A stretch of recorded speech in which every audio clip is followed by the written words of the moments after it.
আসসালামু আলাইকুম। স্বাগতম আপনাদের নবম দশম শ্রেণীর সাধারণ গণিত ক্লাসে। আজকে আমরা অনুশীলনী 2.1 যেখানে সেট ফাংশন নিয়ে অনেকগুলো ম্যাথ আছে। তো আমরা এর আগের পর্ব পর্যন্ত আমরা প্রশ্ন 5 পর্যন্ত সমাধান করে দিয়েছি। তো আজকের পর্বে আমরা প্রশ্ন 6 থেকে সমাধান করে দেওয়ার চেষ্টা করব। তাহলে শুরু করা যাক আজকের ক্লাসটি। প্রথমে প্রশ্ন 6 নাম্বারটি দেখে নিব, যে বলা হচ্ছে কি a = a, b, অর্থাৎ a একটি সেট দেওয়া আছে, b একটি সেট দেওয়া আছে যেখানে উপাদান হচ্ছে a, b, c। আচ্ছা, তারপর হচ্ছে কি c দেওয়া আছে কি a ইন্টার ইউনিয়ন b। এখন হচ্ছে সি হচ্ছে আমাদের নির্ণয় করতে হবে, এ সেট দেওয়া আছে, বি সেট দেওয়া আছে, তাহলে সি সেট হবে এ আর বি এর ইউনিয়ন, অর্থাৎ হচ্ছে সংযোগ সেট। তারপর কি বলছে, দেখাতে হবে যে পি অফ সি এর উপাদান সংখ্যা 2n, যেখানে n হচ্ছে সি এর উপাদান সংখ্যা। তাহলে আমরা সি এর উপাদান সংখ্যা প্রথমে নির্ণয় করতে হবে, তারপর হচ্ছে 2n এটা বের করতে হবে। তাহলে শুরু করা যাক উত্তরটি। তো এই ম্যাথ সমাধানের ক্ষেত্রে আপনারা প্রথমে কি দেওয়া আছে যা আছে তা লিখে নেবেন। তো প্রথমে দেওয়া আছে এ সেট দেওয়া আছে, বি সেট দেওয়া আছে, তাহলে আমরা লিখব কি দেওয়া আছে দেওয়া আছে দেওয়া আছে কি এ সেট দেওয়া আছে, তাহলে আমরা লিখব a = a, b। তারপর কি দেওয়া আছে b = a, b, c। আচ্ছা, আর কি দেওয়া আছে সি দেওয়া আছে এ ইউনিয়ন বি, তাহলে আমাদের সিটা নির্ণয় করতে হবে। তাহলে আমরা লিখব কি সি = এ ইউনিয়ন বি। এখন আমরা এ ইউনিয়ন বি অর্থাৎ সংযোগ সেট আমরা জানি কিভাবে নির্ণয় করতে হয়। তাহলে আমরা ঠিক সংযোগ সেটটা আমরা প্রথমে নির্ণয় করে নিব। এ ইউনিয়ন বি সেটের উপাদানগুলো আমরা লিখে নিব, বি, সি। এখন এ ইউনিয়ন বি কি আমরা কমন আনকমন সবগুলো উপাদান কমপক্ষে সর্বোচ্চ হলেও একটি করে নিতে হবে। তাহলে এই দুইটার ক্ষেত্রে এ বি আছে, আমরা এ, বি নিলাম। তারপর এইটার ক্ষেত্রে এ বি আছে, তার মানে এ বি নেওয়া হয়ে গেছে। তারপর এক্সট্রা আছে কি সি, তাহলে আমাদের সিটা হবে এ ইউনিয়ন বি। তাহলে দেখেন আমরা সি এর মানটা আমরা পেয়ে গেছি। সি এর মান হচ্ছে এ, বি, সি, অর্থাৎ এই সেটটা হচ্ছে সি সেট। এরপরে হচ্ছে আমরা প্রশ্ন যে প্রমাণের ক্ষেত্রে আমরা চলে যাব। প্রমাণে বলা হয়েছে যে পি অফ সি এর উপাদান সংখ্যা n। তাহলে পি অফ সি হচ্ছে পাওয়ার সেট অফ সি, অর্থাৎ সি সেটের শক্তি সেট আমাদের নির্ণয় করতে হবে। তাহলে আমরা এখন সি সেট কিন্তু পেয়ে গেছি, এখন সি সেটের শক্তি সেট আমরা নির্ণয় করব। তাহলে সুতরাং পি অফ সি = আমরা শক্তি সেট কিভাবে নির্ণয় করতে হয়, শক্তি সেট হচ্ছে যে সেটের শক্তি সেট নির্ণয় করব সেই সেটের উপাদান বা উপসেট সমূহ নিয়ে যে সেটটা গঠিত হয় তাকে বলা হয় শক্তি সেট। তাহলে এখানে সি সেটের শক্তি সেট নির্ণয় করব। তাহলে সি সেটের উপাদানের যে উপাদানগুলো আছে এই উপাদানগুলো নিয়ে যে উপসেট গঠিত হবে, সকল উপসেট নিয়ে আমরা যে সেটটা পাবো সেটা হচ্ছে শক্তি সেট সি সেটের। তাহলে উপাদানগুলো আমরা প্রথমে লিখে নিব। প্রথম উপাদান হচ্ছে 3টা করে নিব এবং এ, আচ্ছা এটা হচ্ছে ফার্স্ট ব্র্যাকেটে দিতে হবে। তাহলে এ, বি, সি আমরা একটা, আচ্ছা এখানে উপসেটটা ফার্স্ট ব্র্যাকেট না, এখানে সেকেন্ড ব্র্যাকেটই হবে। সেকেন্ড ব্র্যাকেট হওয়ার কারণ কি সি এর উপসেট সমূহ নিয়ে গঠিত, তাহলে উপসেটও এক ধরনের সেট, সেজন্য আমাদের সেকেন্ড ব্র্যাকেট দিয়ে সেট প্রকাশ করতে হবে। একটা পাইছি, কি পাইছি 3টা নিয়ে একটা উপসেট পাইছি, এই উপসেটটা আমরা লিখে নিব। প্রথমে 3টা নিয়ে শেষ, তারপর কি করব উপসেট গঠন করব দুইটা করে। তাহলে আমরা উপসেট গঠন করি এ, বি একটা দিলাম উপসেট, তারপর এ, সি নিয়ে আরেকটা উপসেট এ, সি, তারপর এ, বি, এ, সি শেষ। তারপর বাকি আছে কি বি আর সি, তাহলে লিখব বি, সি। তারপর দেখেন আমার দুইটা নিয়ে যা আছে, দুইটা নিয়ে আমার সর্বোচ্চ 3টা উপসেট গঠিত হয়, 3টা উপসেট শেষ, 3টা নিয়ে একটা গঠিত হয়, 3টা শেষ। এখন হচ্ছে একটা একটা করে নিব। প্রথমে এ, তারপর হচ্ছে বি, তারপর হচ্ছে C.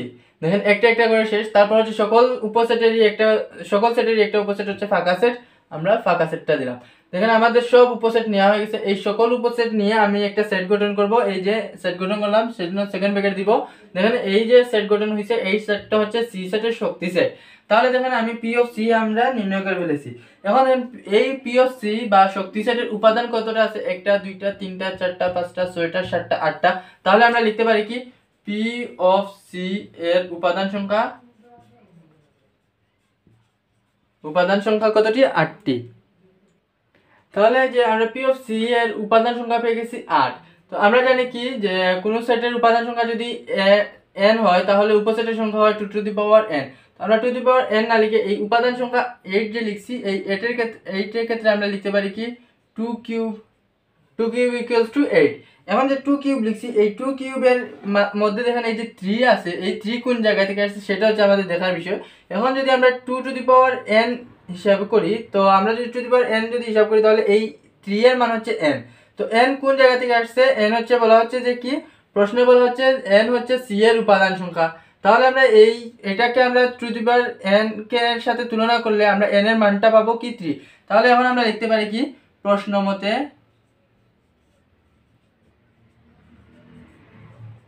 2 to the power n equals two কত 2 টু দি পাওয়ার 3। যেহেতু p অফ c এর এখানে বলা হচ্ছে যে দেখা হচ্ছে p অফ c এর উপাদান সংখ্যা 2 টু দি পাওয়ার n, এখন 2 টু দি পাওয়ার n এই n টা আমরা প্রমাণ করতে হবে। তাহলে আমরা লিখে নিলাম যে 2 to the power n equals to 2 to the power 3 লিখলাম, যেখানে n ইকুয়ালস টু বা n ইকুয়ালস টু 3 পাইছি। এখন 3 এটা যে প্রশ্নের মধ্যে লিখছি এই প্রশ্নের মধ্যেটা আমরা লিখতে পারবো না, কারণ এখানে বলা হচ্ছে প্রমাণ করতে হবে। তাই আমরা কি করব 2 to the power n equals to 3 না লিখে আমরা লিখব কি যেখানে n ইকুয়ালস টু ধরি n ইকুয়ালস টু 3।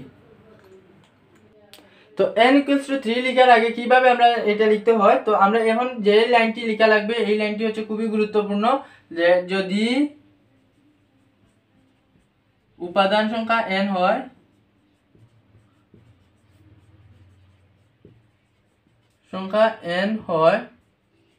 তবে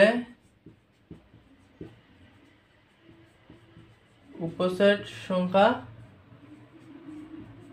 2 টু দি পাওয়ার n।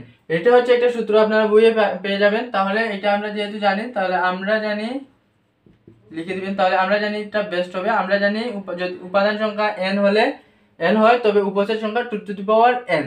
এখন এই যে 2 টু দি পাওয়ার n পেয়ে গেছি, এখন 2 টু দি পাওয়ার n কি পেয়েছি যে আমরা n যদি আমরা ধরে নেই একটার উপাদান সংখ্যা তাহলে উপসেট পাবো 2 টু দি পাওয়ার n। কিন্তু এই জায়গা থেকে দেখেন আমরা যে c এর উপাদান সংখ্যা পেয়ে গেছি, c এর উপাদান সংখ্যা কত 3, বলা হচ্ছে n হচ্ছে c এর উপাদান সংখ্যা। তাহলে আমরা লিখতে পারি যেহেতু c এর উপাদান সংখ্যা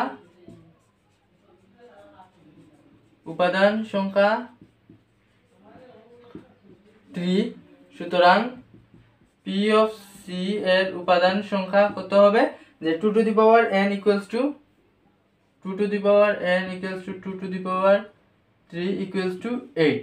তাহলে দেখেন আমাদের মোটামুটি কাজ শেষ। সুতরাং আমরা লিখতে পারি কি p অফ c এর উপাদান সংখ্যা টু দি পাওয়ার n। এইটাকে আপনারা ভিন্নভাবে লিখতে পারেন, কারণ আমরা অলরেডি আমরা পেয়ে গেছি উপাদান সংখ্যা টু দি পাওয়ার 3। তাহলে আপনারা এটা এইভাবে না লিখে লিখবেন 2 to the power 3 equals to 2 to the power n, এরকম লিখতে পারি। এটাই প্রমাণিত বা শর্ট লিখে দিবেন, তাহলে আনসারটি চলে আসবে। তাহলে এই লাইন পর্যন্ত আমরা প্রমাণ অলরেডি করে ফেলছি। তার মানে হচ্ছে দেখেন যদি উপাদান সংখ্যা 3 হয় তাহলে 2 টু দি পাওয়ার 3, তাহলে আমরা লিখতে পারি সুতরাং c এর উপাদান সংখ্যা n হলে c এর উপাদান সংখ্যা n হলে p অফ c এর উপাদান সংখ্যা 2 to the power n short. যেহেতু দেখাতে বলছে আমরা শর্ট লিখে দিব, এটাই হচ্ছে আমাদের আনসার। তো আপনারা এই লাইনগুলো আপনারা হচ্ছে গুরুত্বপূর্ণ, এই লাইনটা লিখতে হবে যে উপাদান সংখ্যা যদি n হয় তবে উপসেট সংখ্যা two the power n, c এর উপাদান সংখ্যা 3, সুতরাং p অফ c এর উপাদান সংখ্যা টু দি পাওয়ার 3। যেহেতু আমরা এই লাইন থেকে পেয়ে গেছি তাহলে c এর উপাদান সংখ্যা n হলে p অফ c এর উপাদান সংখ্যা 2 to the power n short, কারণ এখানে বলছে দেখাতে হবে 2 টু দি পাওয়ার n, আমরা প্রমাণ করে ফেলছি। এইরকম আসলে 2 টু দি পাওয়ার n ই আসবে। তো আশা করি আপনারা 6 নম্বর প্রশ্নের উত্তরটি বুঝতে পারছেন। যদি